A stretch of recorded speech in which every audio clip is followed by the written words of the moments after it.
এই দোয়াটা পড়ার দরকার আছে না নাই? সকালবেলা যদি পড়েন 3 বার, সারাদিন তারা আপনার জন্য মাগফিরাতের দোয়া করবে। আর ওই দিন ইন্তেকাল করলে আল্লাহ তাআলা শহীদ হিসেবে আপনাকে কিয়ামতের দিন দাঁড় করাবে।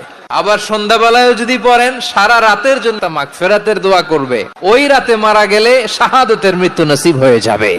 সকাল সন্ধ্যার যে জিকির, এই জিকিরের অন্তর্ভুক্ত করে নেবেন এই ওয়াজিফাটা। আউযু বিল্লাহি মিনাশ শাইতানির রাজীম।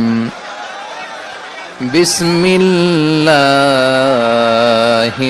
রহমানির রহিম।